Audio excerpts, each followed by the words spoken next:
prazer está em ti, o meu prazer está em ti, o seu prazer está em mim, o seu prazer está em mim, o meu prazer está em ti, o meu prazer está em ti, o seu prazer está em mim, o seu prazer está em mim.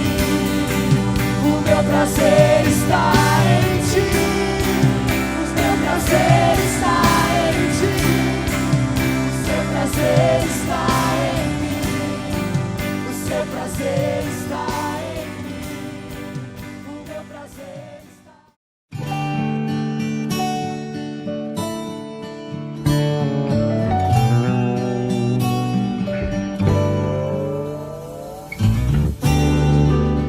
Abra sua Bíblia comigo.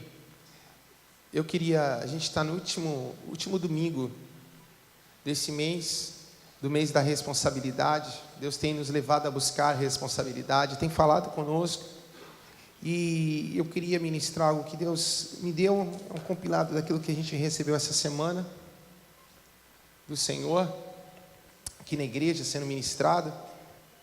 Eu queria ler até o versículo que a pastora Renata falou para a gente, que está em Deuteronômio capítulo 8. Queria ler o versículo 1, 2 e 3, tá bom? Abra sua Bíblia comigo em Deuteronômio capítulo de número 8, versículo de número 1, 2 e 3.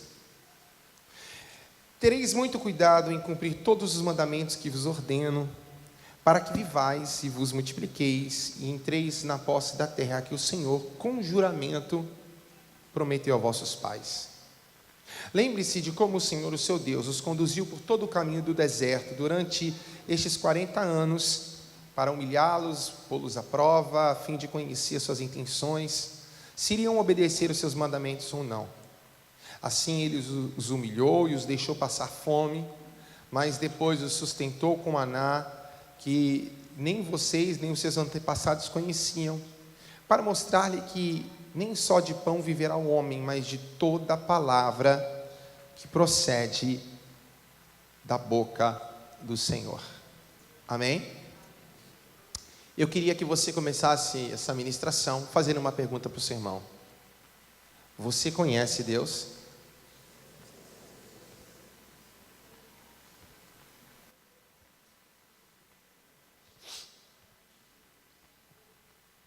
Faça uma segunda pergunta. Você tem comunhão com Deus? Obrigado. O que eu queria ministrar nessa noite, a mensagem tem o título sobre a nossa responsabilidade em meio às lutas. Engraçado a gente falar de luta, problemas, crise. Parece que todos aqueles que são servos de Deus estão enfrentando lutas. Quando não é de um lado, é do outro. Esses dias uma pessoa da igreja procurou, foi pastor, parece que quando o diabo vem de tudo quanto é lado. E não tem cristianismo sem luta, né? A luta é um aplauso da vida para o cristão. Nós encaramos de uma forma diferente. E eu vejo que muitas pessoas não sabem lidar com isso. Ou não entendem o que Deus quer de nós em meio a tudo isso. Essa semana foi uma semana muito especial. Foi a semana do propósito nosso de oração aqui pela cidade, de segunda a sexta-feira, onde nós jejuamos, oramos. Nós terminamos na sexta-feira no Paço Municipal, orando na prefeitura, onde tem um problema de greve, de tudo que está acontecendo, de briga. Nós oramos lá, tinha mais de 200 crentes sexta-feira ali. Foi algo assim maravilhoso. Se você, irmão, vai para a greve lá, e você tem o direito de fazer greve, mas você não foi orar, talvez você está confiando mais no seu braço do que no braço do Senhor. E nós fomos buscar Deus, porque Deus é aquele que pode mudar a história da nossa cidade. Você entendeu? Ninguém muda. Quem muda é Deus. E eu vejo que muitas vezes nós não sabemos lidar com as lutas, com os problemas, quando muitas vezes nós perdemos o controle. Quando Moisés escreve aqui em Deuteronômio, Deus falando ao povo, ensinando o povo, ele fala assim: olha, eu estou ensinando vocês têm que cumprir os meus mandamentos, eu tenho uma promessa para vocês vão chegar numa terra que emana leite e mel. Quando vocês chegarem lá e viverem tudo o que eu preparei para vocês, e Deus tem o melhor para você, quem conhece Deus sabe que Deus tem o melhor para nós, os planos de Deus são maiores que os nossos. Diga: Deus tem o melhor para mim. Você crê nisso? Deus tem o melhor, Deus tem o melhor. Aleluia! E quando nós cremos nisso, sabemos disso, mas existe um caminho para chegar. E Deus fala assim: mas vocês vão ter que obedecer aos meus mandamentos. A responsabilidade de vocês é obedecer a minha voz, fazer aquilo que eu mando. Porque foi eu quem levei vocês pelo caminho do deserto. Deus podia ter levado o povo pelo caminho dos filisteus. Quando você estudar geografia bíblica, você vai entender isso. Mas poderia Deus ter levado pelo deserto. O deserto é o lugar mais difícil para se passar. É muito difícil viver no deserto. Não tem água, não tem suprimento, não tem nada, não tem comida. E Deus levou o povo pelo caminho mais difícil. Deus disse assim: eu estou levando vocês para provar vocês. Quem aqui já passou por prova na escola? A gente fica um tempão aprendendo. Ficamos um tempão estudando, todo ano estudando, até que chega a hora da prova, de pôr à prova tudo aquilo que nós aprendemos, se realmente nós vamos colocar em prática ou não. Eu estava conversando com o pastor Damião, semana passada, ele falou sobre um versículo, que está lá em Isaías capítulo 3, quando Deus diz assim: olha, vejam, o soberano, o Senhor dos exércitos, logo irá tirar de Jerusalém, de Judá, todo sustento, todo suprimento de comida, e todo suprimento de água. Deus está falando: eu vou tirar de vocês todos os pilares humanos, para que vocês realmente possam confiar em mim. Estamos em um tempo em que Deus tem tirado todos os pilares humanos. Tudo aquilo que eu confio, que é humano, Deus está tirando do povo de Deus, para que o povo de Deus possa realmente confiar nele. Não tem como você viver o evangelho, o cristianismo, ou viver a vida de Deus, se você não se entregar totalmente, confiar plenamente em Deus, que Deus supre a cada dia a sua necessidade. Enquanto você ainda tiver reservas, ou dizer: mas se não, Deus não fizer, eu dou um jeito nisso aqui. Porque nós muitas vezes cremos dessa forma, cremos, até o momento que Deus tira. Eu lembro que eu era pequeno, quando eu era bem pequeno, meu pai se aposentou por invalidez, a gente passou muita necessidade assim de não poder comprar o que podia comprar. Quando eu era adolescente, Deus abençoou muito a nossa vida financeira, e minha mãe agora tinha condições para me dar o que eu queria. E aí eu lembro que minha mãe começou a me dar as coisas para mim e para a Tati, e sabe como é que é? Tudo que vem fácil a gente não dá valor. E minha mãe um dia ficou brava. Vocês estão aqui com os brinquedos, usa, quebra e não dá valor e fica reclamando da vida. A partir de hoje eu não dou mais nada para vocês darem valor para aquilo que vocês recebem. Irmão, realmente acabou a mamata. Minha mãe tirou de nós, e eu lembro que eu comecei a trabalhar com 12 anos, que eu fui comprar minhas coisas, e ela dava o que era necessário. Não que não dava mais nada, mas brecou para dar valor. E eu estava pensando sobre isso essa semana. Nós somos igreja, Deus tem nos abençoado com toda sorte de bênçãos. Nós somos uma igreja, a igreja brasileira é uma igreja super abençoada, em todos os sentidos. Nós somos crentes, Deus tem aberto as portas sobre a igreja, de todos os sentidos. Quantos milagres a gente vê viver, salvação. Só que às vezes Deus me leva a ver algo que entristece o nosso coração. Nós crescemos e ficamos como aqueles adolescentes mimados, que não dá mais valor para aquilo que deveria dar valor. Começamos a dar valor para coisas e deixamos de dar valor para pessoas.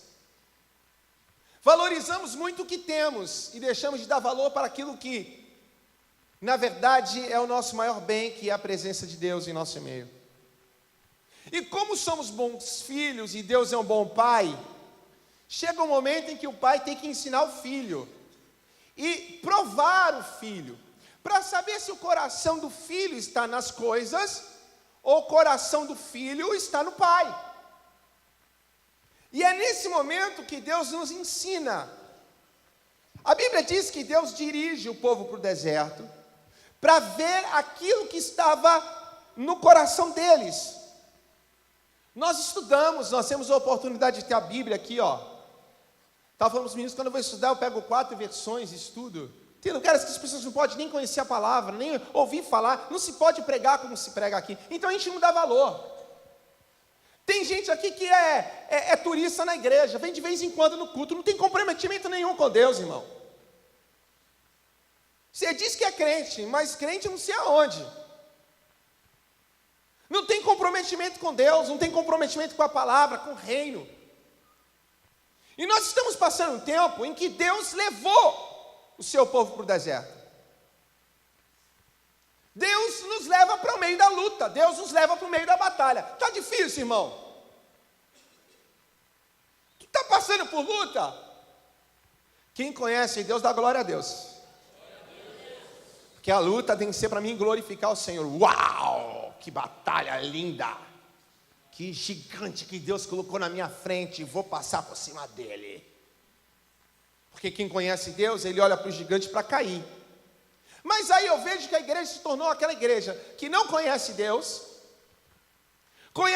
rasamente, e quando Deus tira os nossos alicerces humanos, só fica quem o conhece.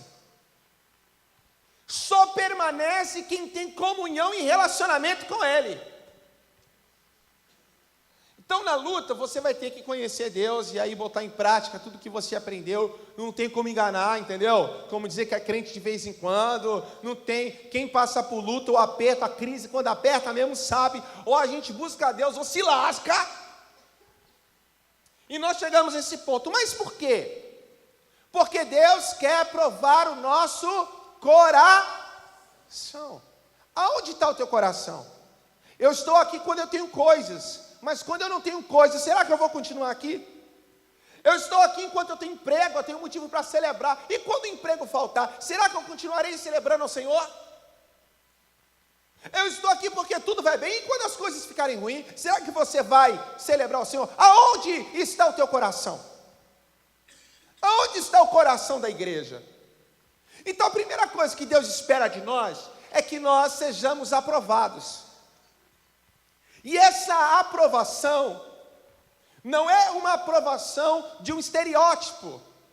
Não é, imagina, eu tinha um professor, o professor, esse professor era gente boa, a gente tudo... Na hora da prova, a gente não sabia e chegava na mesa dele e falava: ei, professor, tudo bem, meu querido? O senhor é um cara muito legal, tal. Ele, ai, obrigado. Então, professor, estou com dúvida nisso, na prova. O que é que o senhor acha? Sabe aquele professor que dá aquela dica? Não. Se tu pusesse A, B ou C e tivesse errado, ó, pensa direitinho. Talvez a B poderia ser uma resposta melhor. Ô, professor, obrigado. A gente pensa muitas vezes, com Deus a gente dá jeitinho. E não tem. Deus quer ver aquilo que ninguém consegue ver em você. Deus põe à prova aquilo que ninguém consegue ver.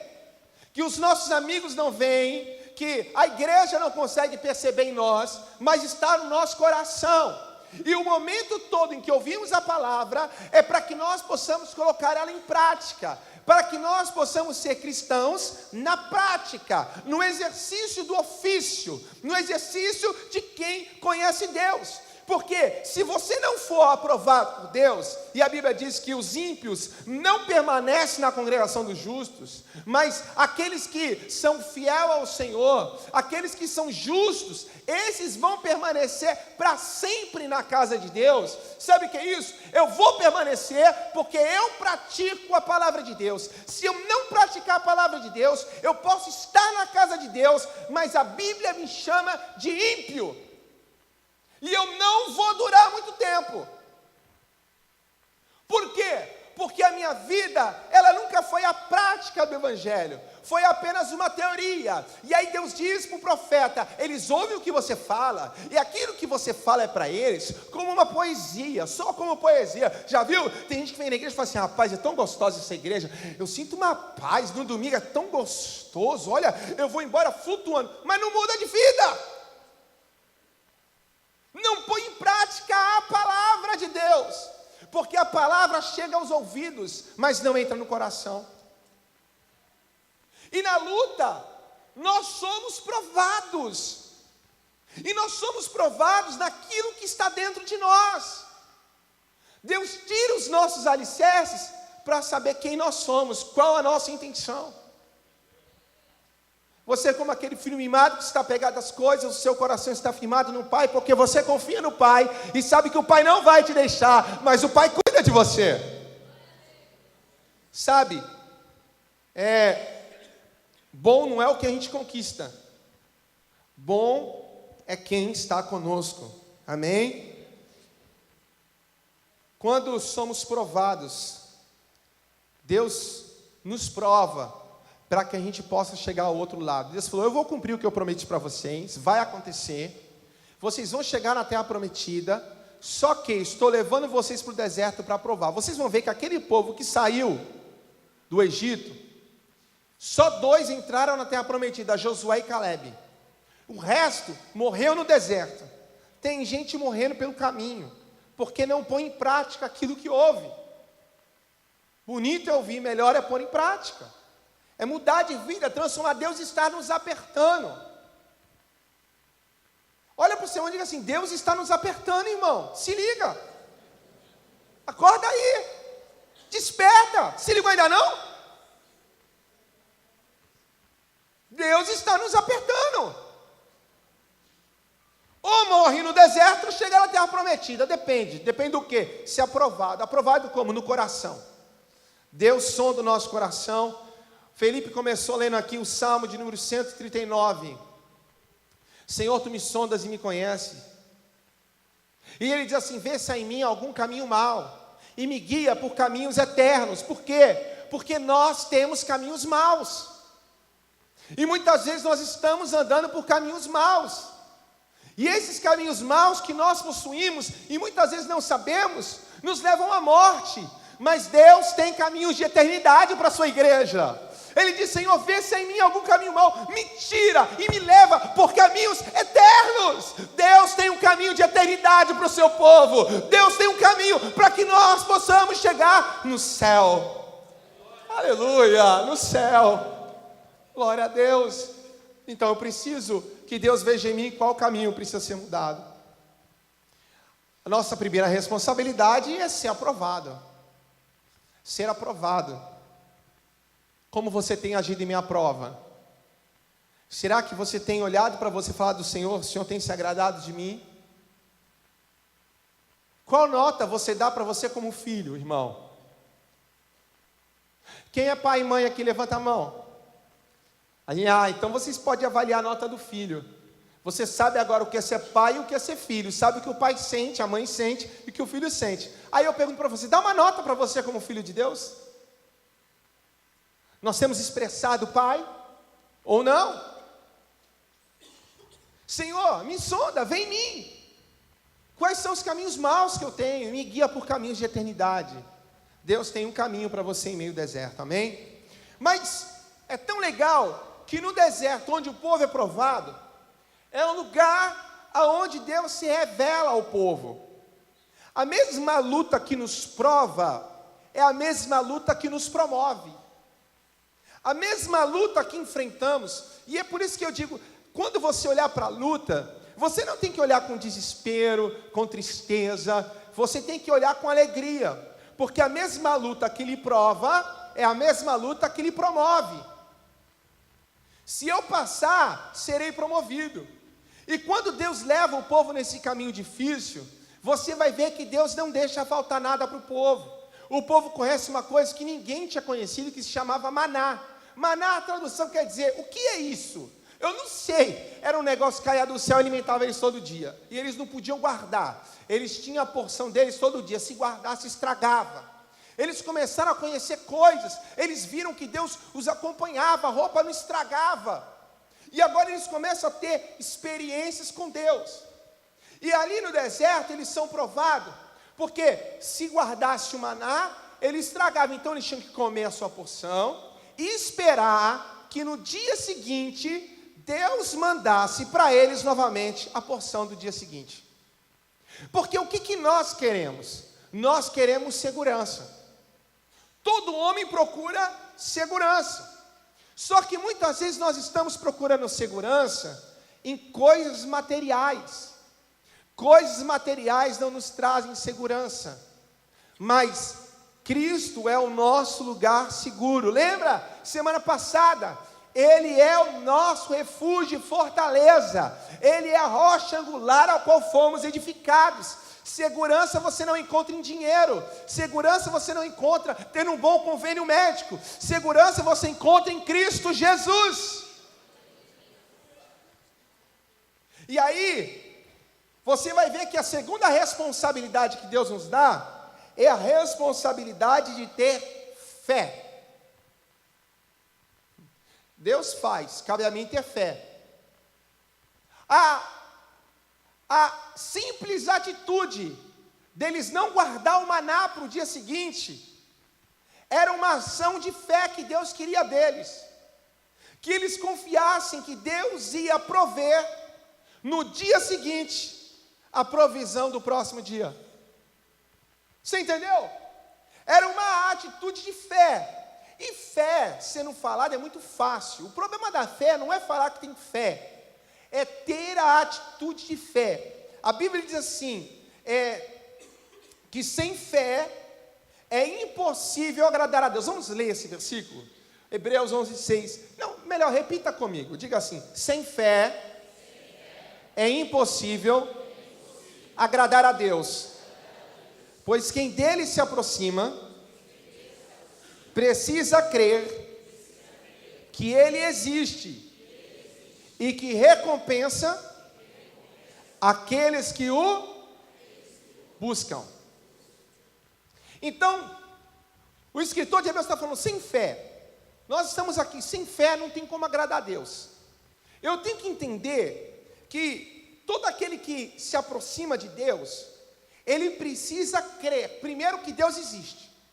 Segundo, que Ele recompensa aqueles que o buscam. Quando eu o busco, existe uma recompensa para a minha vida. Quando eu oro, existe uma resposta de Deus para a minha oração. Quando eu clamo, existe resposta para o meu clamor. Às vezes as coisas ficam tão boas para nós, que nós não precisamos de fé mais para viver. Você entendeu? Às vezes a gente está tão tranquilo na nossa zona de conforto, que a gente não precisa de fé. Porque, afinal de contas, nós já temos tudo. Não, mas eu tenho fé, pastor. Claro que tem. Você está bem empregado, você tem saúde, né? Não, Deus vai manter minha saúde, nada vai acontecer. Claro. Fica doente para ver. Cadê a fé? E o que ele está dizendo aqui é que o povo de Deus precisa ter fé. Você tem fé? Sabe o que é o diagnóstico médico dizer que não tem jeito? Agora, será que nós temos a capacidade de crer contra aquilo que é natural? De pôr em prática verdadeiramente a nossa fé, de termos atitude de nós buscarmos a Deus. Você precisa crer em Deus mesmo em meio à crise. Eu estava falando essa semana, o pastor até pregou na terça-feira sobre fé. A Bíblia fala em Marcos 9, do 20 ao 24, diz assim, então eles o trouxeram, quando o Espírito viu Jesus, imediatamente causou uma convulsão no menino. Este caiu no chão e começou a rolar espumando pela boca. Jesus perguntou ao pai do menino, há quanto tempo ele está assim? Desde a infância, respondeu ele. Muitas vezes o tenho lançado no fogo e na água para matá-lo. Mas se podes fazer alguma coisa, tem compaixão de nós e ajuda-nos. Se podes, disse Jesus, tudo é possível àquele que crê. Imediatamente o menino exclamou, creio, ajuda-me a vencer a minha incredulidade. Aqui fala aquela história daquele menino lunático que o pai leva os discípulos não conseguem curar o menino continua mal, Jesus chega, o pai de menino fala assim, eu trouxe o meu filho aqui para os seus discípulos, não curaram ele. Aí eu quero que você entenda o diálogo do pai e do filho, do pai e de Jesus.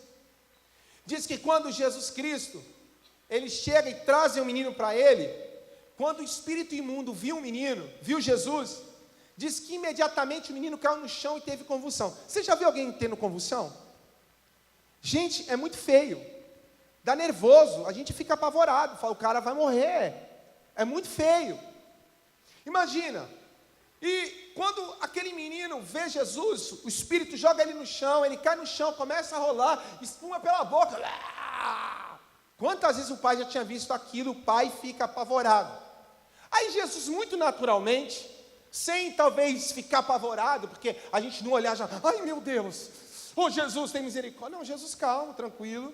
Ele olha assim e fala assim, há quanto tempo isso acontece com ele?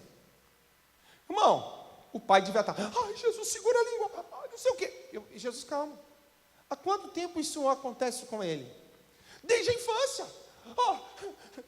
Desde a infância. Uma hora o inimigo joga na água, outra hora joga no fogo, quer matar ele, ou quer matar meu filho. O pai é apavorado, tudo bem? Qual pai não ficaria apavorado de ver o filho espumando? E quem podia fazer ficar tranquilo? Sabe qual é o problema? Nós estamos muitas vezes apavorados e Deus está tranquilo, porque Deus não perde o controle, quem perde somos nós. Por que você está apavorado, irmão? E diz assim, há quanto tempo ele está assim? Desde a infância. Muitas vezes lançado no fogo. Aí o que o pai fala assim? Mas se o senhor pode fazer alguma coisa, por favor, faz. Faz alguma coisa para meu filho. Aí ele vai morrer, o senhor não vai fazer nada. O senhor não vai fazer nada. Tem compaixão de nós, nos ajuda, por favor. Aí Jesus, bem tranquilo, novamente, se podes, o pai, cara, arrancando o cabelo da cabeça. Aí Jesus responde para o pai assim, tudo é possível àquele que crê. Jesus está falando, os discípulos oraram, ninguém tem fé aí. Agora está falando se eu posso, não é se eu posso, é se você pode crer. Sabe o que vai mudar a tua situação? Não é, Jesus, não, é se você pode crer, tudo é possível, tudo. Fala assim, tudo. Tudo. Olha aquilo que é impossível para você, diga tudo. Tudo. Aí Jesus fala, se tu podes crer, o que o pai do menino fala? Eu creio. Aí a gente chega na igreja, é o mesmo papo do pai do menino. Quem crê? Eu creio, pastor, eu creio. O negócio aperta, a gente crê. O que é? Crê no passarinho azul, eu creio. Crê no passarinho branco, eu creio. Estou crendo em tudo. posso. Crê na toalha ungida. Eu creio. Favoramente a gente crê num monte de besteira. Aí o pai fala assim, calma aí, eu creio. Não, calma aí, não creio. Me ajuda, Jesus, na minha incredulidade. Sabe qual é o problema? O problema é que a gente não crê. O problema é que a gente não crê. E a gente não encara isso como realidade. Nós sempre temos as nossas desculpas porque as coisas não acontecem. Nós sempre temos desculpas que justifiquem a nossa falta de fé. Mas olha aqui, nós não estamos aqui para dar desculpas. Deus não está preocupado com as nossas desculpas. Deus está preocupado com a sinceridade do nosso coração. E dizer, Senhor, é o seguinte, eu não creio, mas eu preciso crer. Porque para acontecer eu tenho que ter fé. A fé é minha. Ninguém vai ter fé por mim. A fé tem que ser minha. Já viu? Tem hora que Deus tira até os apoios humanos, porque a gente está se garantindo na unção do pastor, na unção do irmão, na unção do líder. E Deus tira os apoios humanos, por quê? Porque aí entra a tua fé. E para ser provado por Deus, meu irmão, você vai ter que exercer fé. Essa é a tua responsabilidade. Você entendeu? Tem que exercer a fé. A responsabilidade da fé é minha. Não é ninguém ter fé por ninguém. A minha fé não vai salvar você. É a tua fé que vai te levar para o céu. É a tua fé que vai levar você a ter experiências extraordinárias com Deus. Então nosso pedido hoje é, Senhor, me ajuda na minha incredulidade. Então eu não vou perguntar quem tem fé, eu vou perguntar quem é aqui. Os corajosos. Senhor, eu tenho um problema de não crer, eu preciso crer. E essa é a minha responsabilidade. Eu não tenho, as coisas do mundo não é porque o Senhor não quer, é porque eu não tenho fé. Eu como maná e o maná estraga, eu guardo ele. Eu chego diante do mar fechado, eu murmuro. Quando falta comida, eu não creio que o Senhor vai mandar comida, eu começo a murmurar, mas logo eu vejo as cordonizes do céu. Eu quero saber quando é que Deus falhou contigo, meu irmão. Se Deus nunca falhou conosco, então tem que sair daqui um exército de doido. Eu parar ali e falar assim, levante em nome de Jesus, agora. Tem coragem? Aí a gente vai orar pelo dente e nem pergunta. Ora e fala, tá melhor. Não vou perguntar porque se Jesus não curar eu não fico sem graça. Deixa eu explicar uma coisa. Nem sempre o ter fé significa que Deus vai fazer as coisas do jeito que a gente quer. Você entendeu? Nem sempre ter fé, Deus vai fazer do jeito que a gente quer. Porque Deus tem os seus meios e a sua forma. Mas eu vou te contar um segredo da fé. Quando Deus não faz, a fé serve para nos sustentar até Deus fazer. Você entendeu? Eu estou aqui, eu não vi a terra prometida, mas o que me sustenta aqui é a minha fé. O povo ficou 40 anos no deserto. O que sustentou aquele povo no deserto? A fé. O que me sustenta em lutar pelo meu casamento durante anos? A fé que um dia Deus vai mudar. O que me sustenta em continuar sendo fiel a Deus, mesmo diante das lutas? A minha fé. É por isso que sem fé não tem como agradar a Deus, porque sem fé eu não permaneço. Sabe por que as pessoas desistem? Deus, porque não tem fé. Se tivesse fé, estava firme. Firme nas promessas do meu Salvador. Vocês não conhecem, né?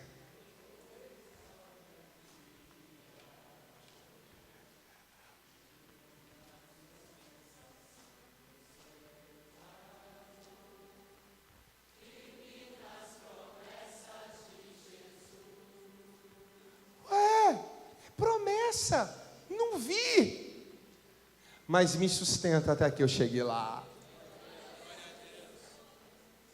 Sem fé não tem como agradar. Sem fé não tem como fazer. Sem fé eu não posso falar de salvação. Sem fé eu não posso crer que amanhã eu vou chegar lá, irmão.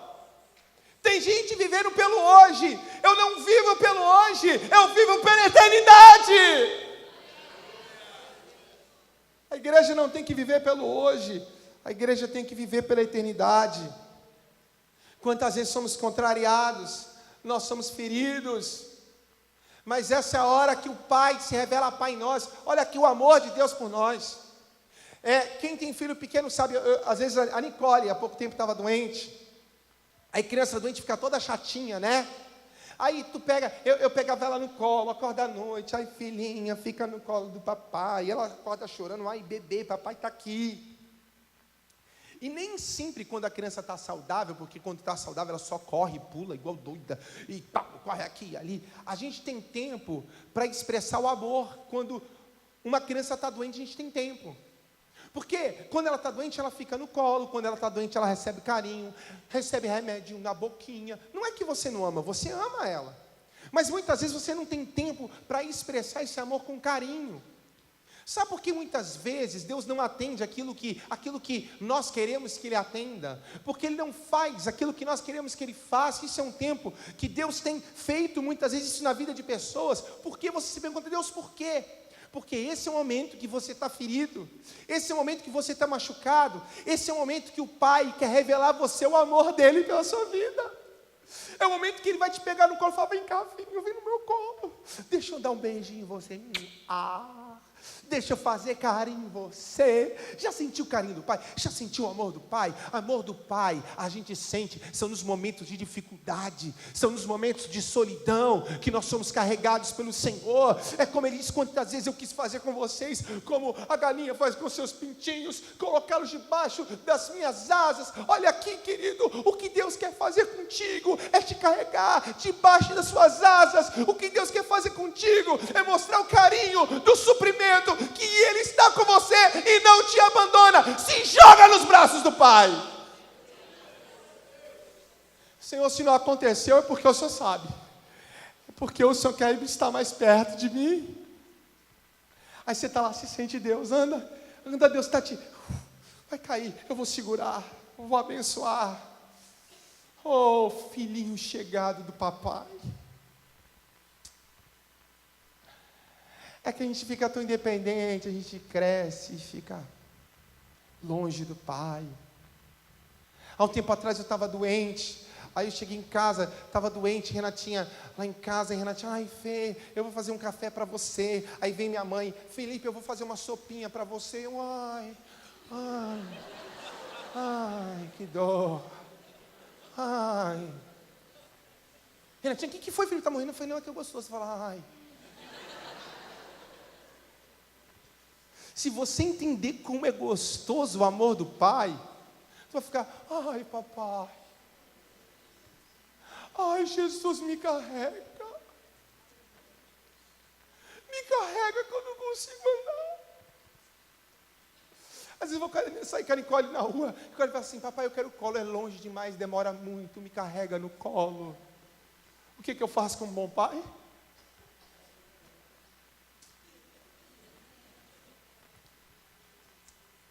Está demorando? Fala para o pai, pai, me carrega no teu colo. Me carrega no teu colo. Me carrega no teu colo. Às vezes as coisas não vão acontecer como a gente quer. Eu lembro uma jovem da igreja, foi criada na igreja adolescente. A mãe dela me chamou, tinha tido um neném e ela estava internada no hospital. Muito mal. Ela estava em coma e eu fui visitá-la, ela tinha acabado de sair do coma. E eu cheguei lá, eu falei para ela, poxa, eu tinha um carinho muito grande por ela. Eu vi essa menina crescer. Eu falei, e aí, tudo bem, eu vou orar por você. Eu vou orar, Jesus vai curar você. Eu orei por ela. E aí eu ia sair. Na hora que eu estou saindo, Deus fala assim, volta. Fala para ela voltar para mim. Porque eu vou levar ela. Aí eu falei, Deus, eu vim para orar para o Senhor curar. Deus falou, eu vou levar ela para mim. Manda ela voltar para mim. Voltei. Sabe uma coisa que eu esqueci? Eu falei para ela, eu esqueci de uma coisa. Tu precisa se acertar com Deus, né? Vamos fazer isso agora? Vamos? Ela voltou para Jesus. Eu orei por ela. Eu dei um abraço nela e saí. No dia seguinte, Deus recolheu aquela menina. Deus não estava preocupado com aquilo que era passageiro da terra, porque nós não somos dessa terra. Deus queria aquela filha nos seus braços. Deus se preocupou tanto que ela se mantesse nos seus braços, falou, manda ela voltar para mim, porque ela vai. E eu quero ela comigo aqui. Fé que eu vou chegar lá no céu. Fé que Ele é Deus.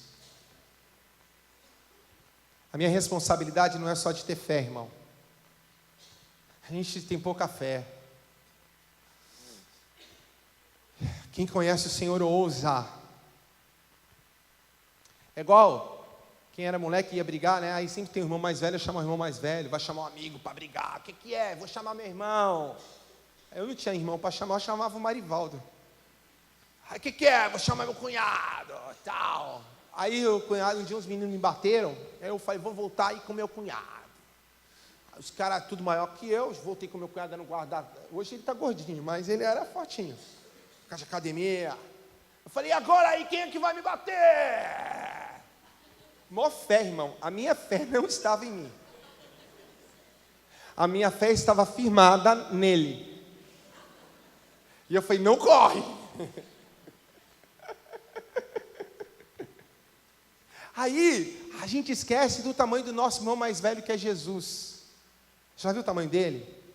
Quando você entrar numa luta, meu irmão, não entra de cabeça baixa. Quando o diabo te apurrinhar, tu logo fala para ele, tu já viu o tamanho do meu irmão? Você já viu o tamanho do meu irmão? Quem é ele? Ele é aquele qual? Que todo nome, no céu e na terra, tem que se dobrar diante dele. Seja principado, seja potestade, seja doença, seja dominador, tem que se prostrar diante dele.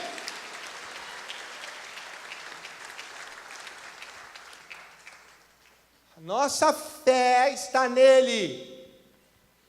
Não fica ao lado do pastor não, irmão.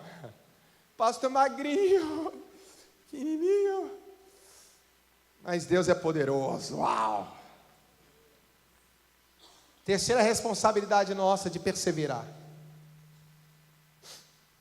Quando a gente é contrariado, a nossa fé vai nos sustentar para nós chegarmos aonde temos que chegar.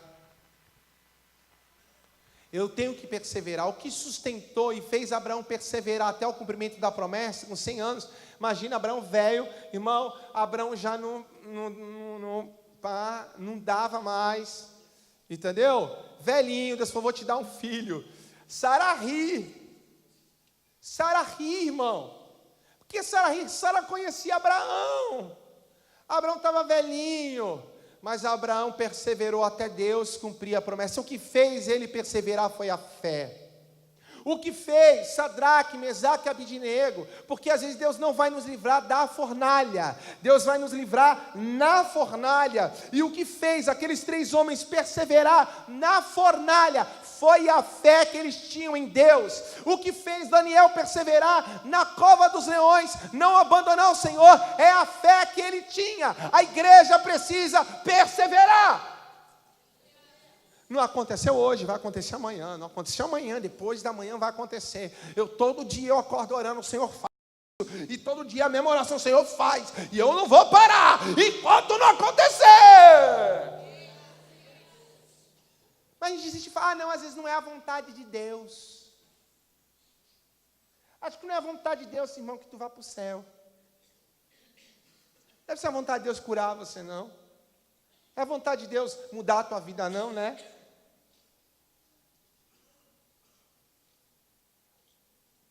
Deus tem o melhor para os seus filhos.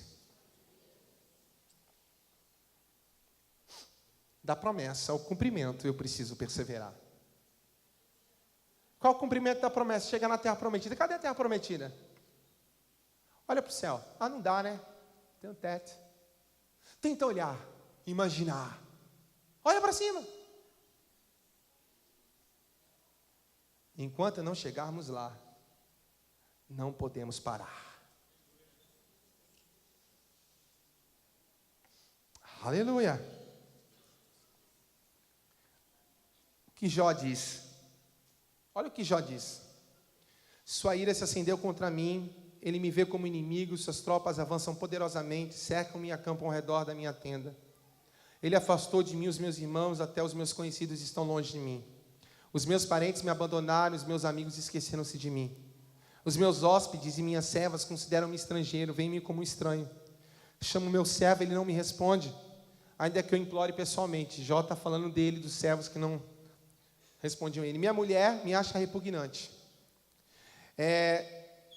Meus próprios irmãos têm nojo de mim. Até os meninos zombam de mim e dão risada quando apareço. Todos os meus amigos chegados me detestam. Aqueles a quem amo voltaram-se contra mim. Se tudo isso acontecesse na sua vida, como você estaria?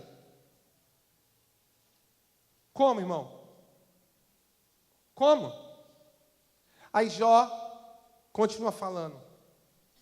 Não passo de pele e ossos.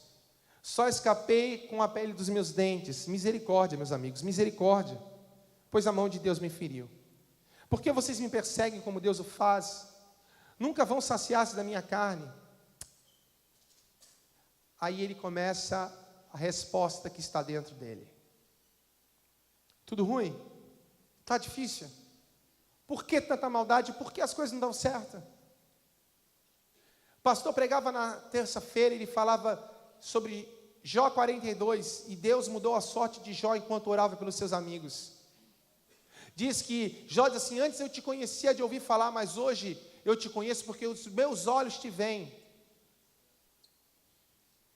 Antes do capítulo 42, de Deus mudar a sorte de Jó, tem 41 capítulos atrás de sofrimento. Qual é o capítulo que você está vivendo da sua vida? Esse capítulo aqui, Jó escreveu à meia-noite da sua vida, na hora mais sombria da sua vida. Sabe qual? Capítulo de número 19, na metade. O que a Bíblia diz? Aviva, Senhor, a sua obra aonde? No meio. Por que no meio? Na metade. Porque a metade é o período mais sombrio. Na metade é o momento mais difícil, que você olha para trás, não dá para voltar, olha para frente, ainda está longe. Quando Jó escreve isso, Jó está no meio, diga no meio. No meio. Mas olha o que ele diz. Quem me dera as minhas palavras fossem registradas, quem me dera fossem escritas num livro, fossem talhadas a ferro no chumbo, ou gravadas para sempre na rocha. Eu sei que o meu Redentor vive, e que no fim se levantará sobre a terra, e depois que o meu corpo estiver destruído e sem carne, verei a Deus. Eu o verei com os meus próprios olhos, eu mesmo, e não outro, como anseia no peito do meu coração.